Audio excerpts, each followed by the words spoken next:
Hello everyone, welcome to another video, and today I'll be making a quick tutorial how to fix or try to fix your CTD issue, which is crash to desktop, that Fallout 4 is so famous for.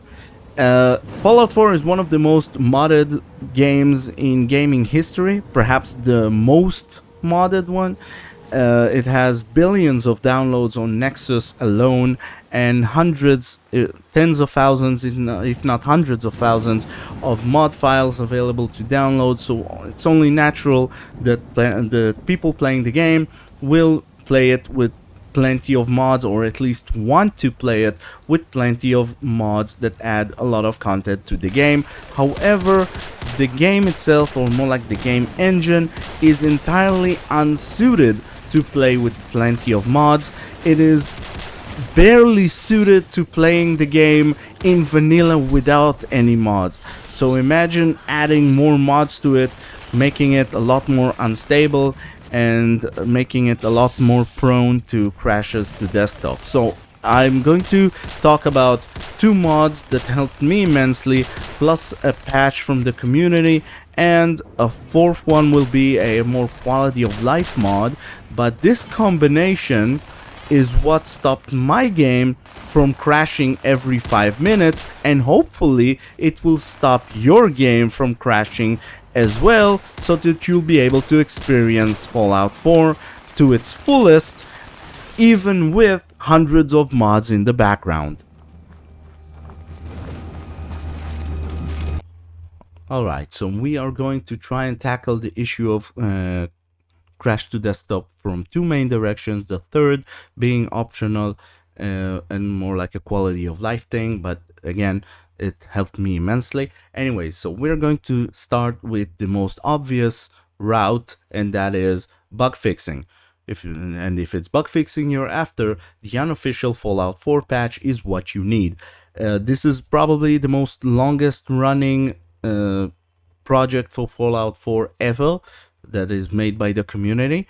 It is essentially the community trying to fix the game for Bethesda, because Bethesda is too, I don't know, lazy, or they simply don't care. The creation engine itself is probably the most unoptimized, bug-riddled, and unstable game engine available for game design on the market. So at least we have the community to rely upon to try and fix the game for Bethesda. And so this is the first way that we're going to try and tackle the issue, by fixing plenty of bugs that might cause crashes to desktop in certain situations. The second mod that I highly recommend is Fallout 4 or BUFFOUT 4, sorry. BUFFOUT 4 is like the unofficial Fallout 4 patch, but for engine-related bugs that again might cause a crash to desktop, and it also adds a crash logger so that you'll have at least some idea why the game just crashed, and not like, okay, I just crashed to desktop, who knows why the game crashed, nobody has any idea. So yeah, this fixes that issue, as well as plenty of engine bugs to try and make your game a lot more stable and a lot more optimized, and probably allow you to run the game for more extended periods of time if you played with plenty of mods like I am. The second direction that we are trying to assault the CTD issue is with the Buckethead Scrap script limit, or script memory limit expander. The game, the engine, what it does is it allocates 70 megabytes of memory for the whole script reading and writing operations of the game, and usually for vanilla that is enough.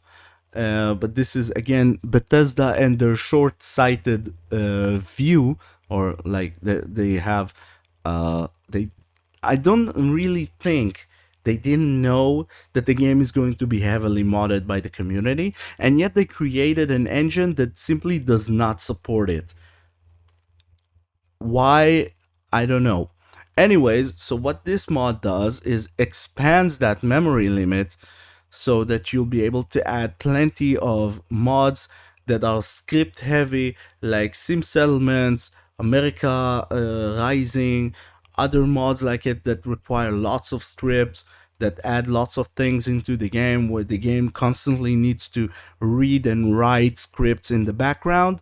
This is the mod for you, and the probably the main reason why I have stopped experiencing crashes to desktop in Fallout 4. This is from my own experience, also in other games where they crashed. For instance, in Kerbal Space Program, where I tried to uh, load the game with more than 100 mods, and each time it crashed while loading a different mod. So that way I realized that it's the memory and not the mods themselves that are the issue. So again, from my experience, this is probably the main contributor to stabilizing your game and stopping it from crashing to desktop. And the third direction, which is, again, like I said, more quality of life issue, or more like a quality of life mod, is the long loading times fix, which fixes plenty of bugs in the game, as well as fix in-game vertical synchronization, and it also speeds up the game code where it is slowest in order to reduce your loading times. Also, I was unable before using this mod, sorry, to start a new game while having more than, say, 30 mods active. You will see that the game has some kind of like 10 or 15 or even 30 minutes of loading time to start a new game with 50 mods added. So this mod fixes that issue. The loading times are reduced by almost 2/3, so it's not really an issue anymore, and it allows you to enjoy the game best, especially on survival, when you are loading and dying and loading and dying plenty of times.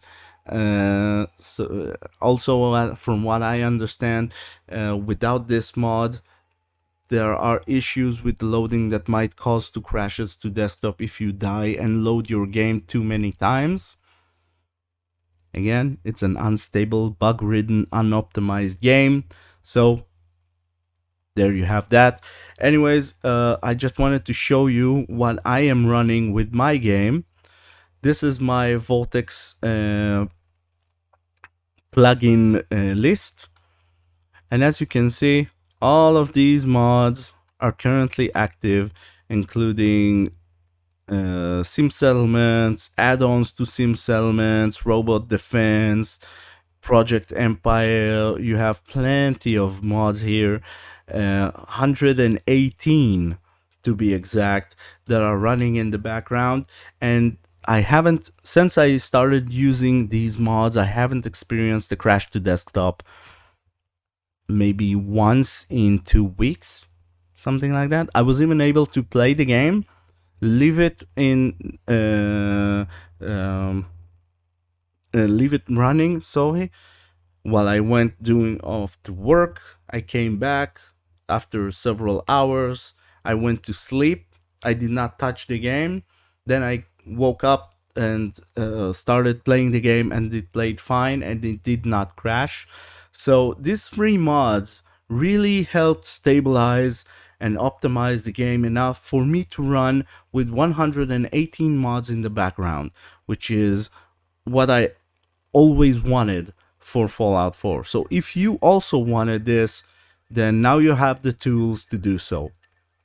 Tell me in the comments below if you want any more tutorials.